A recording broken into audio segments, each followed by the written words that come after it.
Clarice Lispector, uma grande escritora e jornalista brasileira, nascida no ano de 1920 na Ucrânia. Sua família foi forçada a emigrar devido à Guerra Civil.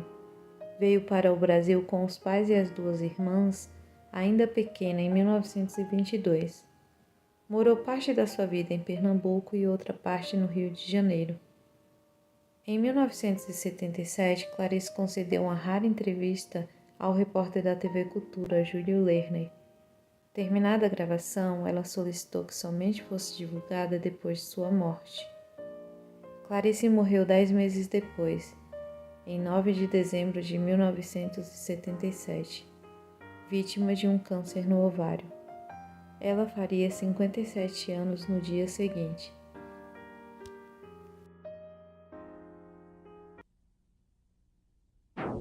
Clarice Lispector. De onde vem esse Lispector? Eu não sei, eu perguntei, é um nome latino, né? E eu perguntei ao meu pai desde quando havia Lispector na Ucrânia. Ele disse que de gerações e gerações anteriores. Eu suponho que o nome foi rolando, perdendo algumas sílabas e se transformando nessa coisa que parece uma coisa lis no peito, em latim, flor de lis. Quer dizer, é um nome que quando eu escrevi meu primeiro livro, Sérgio Millier, eu era então completamente desconhecida, é claro. O Sérgio Millier diz assim: essa escritora de nome desagradável, certamente um pseudônimo. E não era meu nome mesmo. Você chegou a conhecer o Sérgio Millier pessoalmente? Nunca. Porque eu publiquei meu livro e fui embora do Brasil para viajar, porque eu me casei com um diplomata brasileiro. De modo que eu não conheci. As pessoas que escreveram sobre mim eu não conheci. Clarice, seu pai fazia o que profissionalmente? Representação de firmas, coisas assim. Quando ele, na verdade, dava era para coisas de espírito. Há alguém na família Lispector que chegou a escrever alguma coisa? Bom, eu soube ultimamente, para minha enorme surpresa, que minha mãe escrevia. Não publicava, mas escrevia. Eu tenho uma irmã, Elisa Lispector, que escreve romances. E tenho uma irmã chamada Tânia Kaufmann, que escreve livros técnicos. Você chegou a ler as coisas que sua mãe escreveu? Não, eu só soube há poucos meses. Mas não teve condições de ler? Não, eu soube a informação de uma tia. Ele sabe que sua mãe fazia um diário e escrevia poesias, eu fiquei bobo. Em diversas entrevistas que você tem concedido, surge quase que necessariamente a pergunta de como você começou, quando. Isso é mais do que conhecido, você começou aos 7 anos de idade. Antes dos 7 anos eu já fabulava, já inventava história. Por exemplo, inventei uma história que não acabava nunca. É muito complicado para explicar essa história, como era. Mas quando eu comecei a ler e escrever, comecei a escrever também. Pequenas histórias. Quando a jovem, praticamente adolescente Clarice Lispector descobre que realmente é a literatura, aquele campo de criação humana que mais a atrai, a jovem Clarice tem algum objetivo específico ou apenas escrever sem determinar um tipo de público? Apenas escrever. Você poderia nos dar uma ideia do que era a produção da adolescente Clarice Lispector? Caótica, intensa, inteiramente fora da realidade da vida. Desse período, você se lembra do nome de alguma produção? Bom, eu escrevi várias coisas antes de publicar meu primeiro livro. Eu já escrevia para revistas, contos, jornais. Eu ia com a timidez enorme, mas uma timidez de ousada. Eu sou tímida e ousada ao mesmo tempo. Eu chegava lá na revista e dizia: eu tenho um conto, o senhor quer publicar? Aí eu me lembro que uma vez foi o Raimundo Magalhães Júnior, que olhou, leu um pedaço, olhou para mim e disse: você copiou isso de quem? Eu disse: ninguém, é meu. Ele disse: você traduziu? Eu disse: não. Ele disse: então eu vou publicar. Era assim, era nessa base. Você publicava essas obras em quais publicações? Ah, não me lembro. Jornais, revistas. Clarice, a partir de qual momento você efetivamente decide assumir a carreira de escritora? Eu nunca assumi. Por quê? Eu não sou uma profissional, eu só escrevo quando eu quero. Eu sou uma amadora e faço questão de continuar a ser amadora. Profissional é aquele que tem uma obrigação consigo mesmo de escrever. Ou então com o outro, em relação ao outro. Agora, eu faço questão de não ser um profissional, para manter minha liberdade. A sua produção ocorre com frequência? Ou você tem períodos de produzir intensamente? Tem período de produzir intensamente e tem períodos hiatos, em que a vida fica intolerável. Esses hiatos são longos ou não? Dependem, pode ser longos, e eu vegeto nesse período. Ou então eu, para me salvar, me lanço logo numa outra coisa. Como, por exemplo, acabei a novela, estou meio oca, então estou fazendo a história para criança. Como é que você explica a Clarice Lispector voltada para a literatura infantil? Eu não sei, começou com meu filho, quando ele tinha 6 anos de idade, 6 não, 5, me ordenando para que eu escrevesse uma história para ele. Eu escrevi. Depois guardei e nunca mais liguei. Até que me pediram um livro infantil e eu disse que eu não tinha, inteiramente esquecida daquilo. Era tão pouco literatura para mim, eu não queria usar isso para publicar nada, era para o meu filho. Mas aí lembrei, bom, tenho sim, então foi publicado. Eu tenho 3 livros de literatura infantil e estou fazendo o 4º agora. É mais difícil você se comunicar com o adulto ou com a criança? Quando eu me comunico com criança, é fácil, porque eu sou muito maternal. Quando eu comunico com adulto, na verdade estou me comunicando com o mais secreto de mim mesma. Aí é difícil, né? O adulto é sempre solitário? O adulto é triste e solitário, né? E a criança? A criança tem a fantasia, né? Solta. A partir de que momento, de acordo com a escritora, o ser humano vai se transformando em triste e solitário?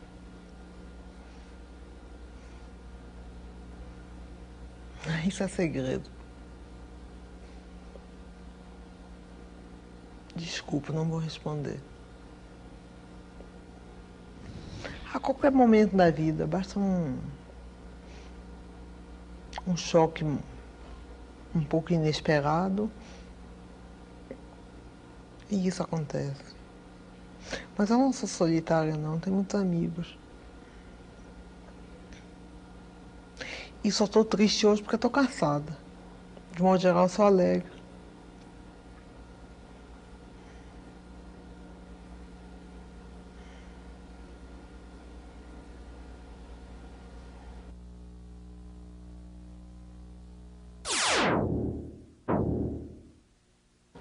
Rilke, em seu Cartas a um Jovem Poeta, respondendo a uma das missivas, perguntava ao jovem que pretendia se tornar escritor: se você não pudesse mais escrever, você morreria? A mesma pergunta eu transfiro a você. Eu acho que enquanto não escrevo, eu estou morta. Esse período É muito duro o período entre um trabalho e outro. e ao mesmo tempo é necessário para haver uma espécie de esvaziamento da cabeça, para poder nascer alguma outra coisa. Se nascer, é tudo tão incerto. Clarice, como é que você escreve seus trabalhos? Existe algum horário específico? Em geral é de manhã cedo, né? São as minhas horas preferidas, são as da manhã. Você Da acorda a que horas? madrugada, 4h30, 5 horas, já acordo. Fico fumando, tomando café, sozinha, sem nenhuma interferência.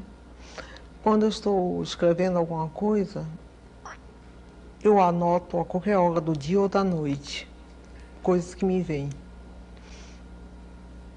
O que se chama inspiração, né? Agora, quando eu estou no ato de concatenar as inspirações, aí eu sou obrigada a trabalhar diariamente.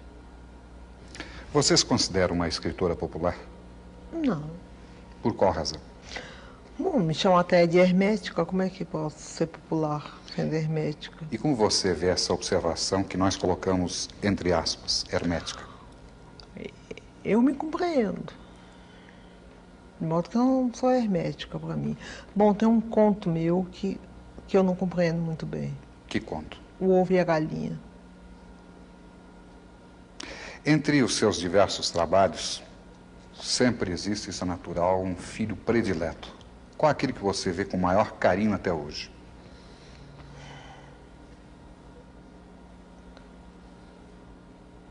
O Ovo e a Galinha, que é um mistério para mim. Uma coisa que eu escrevi sobre um bandido, sobre um criminoso chamado Mineirinho, que morreu com 13 balas, quando uma só bastava, e que era devoto de São Jorge e tinha uma namorada, que me deu uma revolta enorme. Eu escrevi isso. Sobre esse seu trabalho em torno de Mineirinho, qual o enfoque que você deu? Eu não me lembro muito bem, já foi há bastante tempo. A qualquer coisa assim, como o primeiro tiro me espanta, o segundo tiro, não sei o que, o terceiro tiro, coisa. O 12º me atinge, o 13º sou eu. Eu me transformei no Mineirinho, massacrado pela polícia. Qualquer que tivesse sido o crime dele, uma bala bastava. O resto era vontade de matar. Era prepotência. Em que medida o trabalho de Clarice Lispector, no caso específico de Mineirinho, pode alterar a ordem das coisas? Não altera em nada. Não altera em nada. Eu escrevo sem esperança que eu escreva altere qualquer coisa. Não altera em nada. Então, por que continuar escrevendo, Clarice? E eu sei. Porque no fundo a gente não está querendo alterar as coisas, a gente está querendo desabrochar de um modo ou de outro, né? No seu entender, qual é o papel do escritor brasileiro hoje em dia? O de falar o menos possível.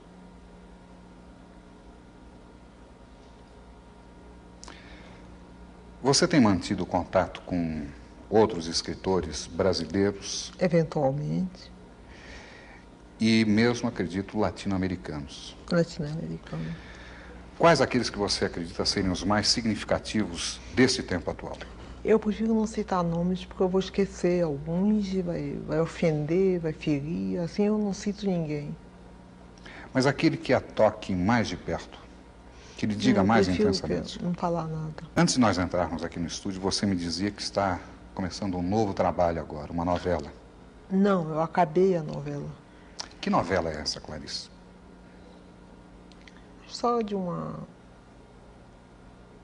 moça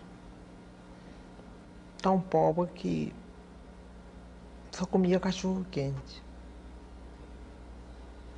A história não é isso só, não. A história é de uma inocência pisada, de uma miséria anônima.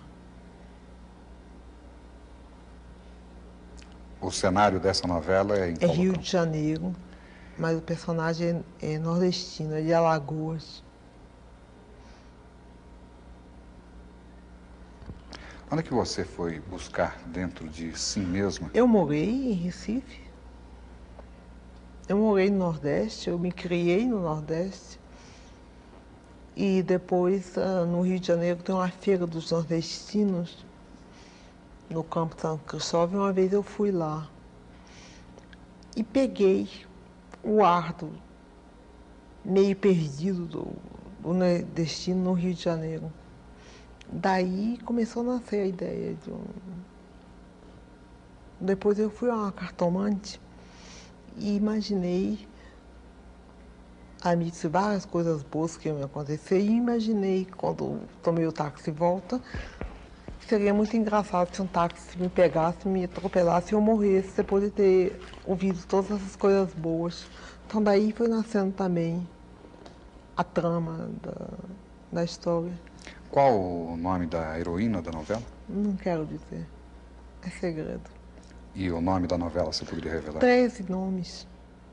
13 títulos. Você entra em contato, eu acredito que com frequência, com jovens estudantes De universitários? vez em quando me procuram, mas eles têm muito assim, medo de me atrapalhar. Eles têm muito medo de que eu não receba. Por qual razão? Eu não sei porquê. Mas aqueles que conseguem ou romper a Aí timidez, ficam perfeitamente à vontade comigo e tomam um café comigo e entram na minha casa e eu recebo como amigo. normalmente o contato do jovem estudante com você revela que tipo de preocupação? Revela uma coisa surpreendente, é que eles estão na minha. O que significa estar na sua? É que eu penso às vezes que eu estou isolada e quando eu vejo estou tendo universitário, gente muito jovem, que está completamente ao meu lado. Aí me espanta e é gratificante, né? Nós ouvimos com frequência de que as novas gerações pouco leem no Brasil. Você confirma isso? Bom, os universitários são obrigados a ler porque impõem a ele a obra, né?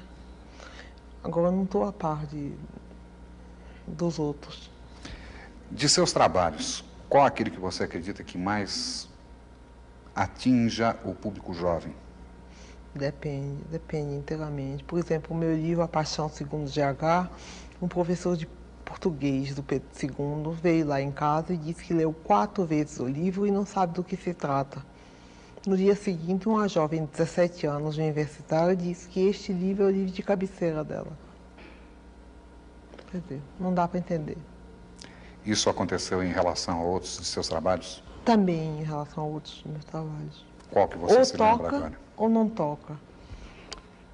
Ou, quer dizer, suponho que me entender não é uma questão de inteligência, e sim de sentir, de entrar em contato. Tanto que o professor de português e literatura, devia ser o mais apto a me entender, não me entendia. E a moça de 17 anos lia e relia o livro. Parece que eu ganho na releitura, né, o que é um alívio. Você acredita que essa dificuldade é própria para apenas algumas camadas de nosso tempo e com novas gerações ela será entendida de imediato ou continuará? Não tenho a menor ideia. Não tenho a menor ideia. Eu sei que antes ninguém me entendia, agora me entendem. Aqui que você atribui isso? Eu acho que tudo mudou, porque eu não mudei, não. O que teria mudado, não fiz, Clarice? que eu saiba, eu não fiz concessões. Mas o que teria mudado nas pessoas que as levassem a compreender o seu trabalho? Eu realmente não sei. É uma pergunta que eu faço a você, porque eu não sei responder. Você discute muito com a Clarice Lispector, escritora? Não. Eu me deixo ser. E convivem em paz? Às vezes não em paz, mas... Normalmente, que tipo de problema a Clarice Lispector, escritora, traz a você? Às vezes o fato de me considerarem escritora me isola. Por qual razão? Me põe um rótulo. E você acredita que as pessoas olhem para você através desse rótulo? Às vezes através desse rótulo. Tudo que eu digo é a maior bobagem, então é considerada como uma coisa linda ou uma coisa boba, tudo na base de ser escritora. É por isso que eu não ligo muito essa coisa de ser escritora, de dar entrevista e tudo. É porque eu não sou isso. Se essa é a tendência do público, qual você acredita que deva ser o perfil médio de seu leitor? Sabe que eu não sei? Você não tem ideia? Não. Você acredita que uma pessoa vá a uma livraria especificamente comprar um livro de Clarice Lispector? Parece que isso acontece. Eu sei porque às vezes me telefonam e me perguntam em que livraria encontra meu livro. Então eu sei que tem pessoas que vão procurar exatamente meu livro. É que no fundo eu escrevo muito simples, sabe? E será que as coisas simples hoje são recebidas de maneira complicada? Talvez, mas eu escrevo simples. Eu não enfeito.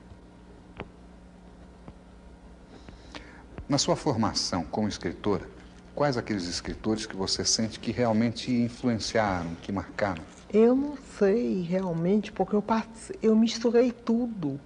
Eu li livro, romance para mocinha, livro cor-de-rosa, Folhetim. misturada com Dostoiévski.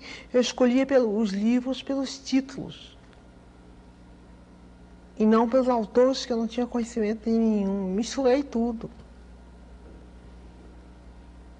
Fui ler aos 13 anos Hermann Hesse, tomei um choque. O Lobo na Estepe. Ou da Estepe, não sei. Aí comecei a escrever um conto que não acabava nunca mais. Terminei rasgando e jogando fora.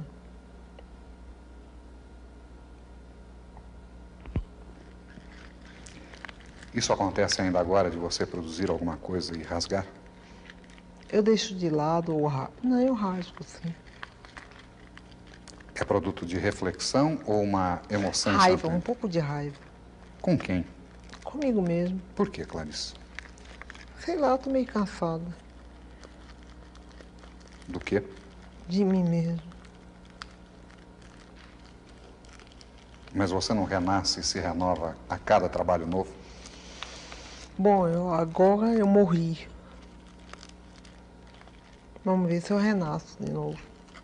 Por enquanto eu tô morta. Tô falando de meu túmulo.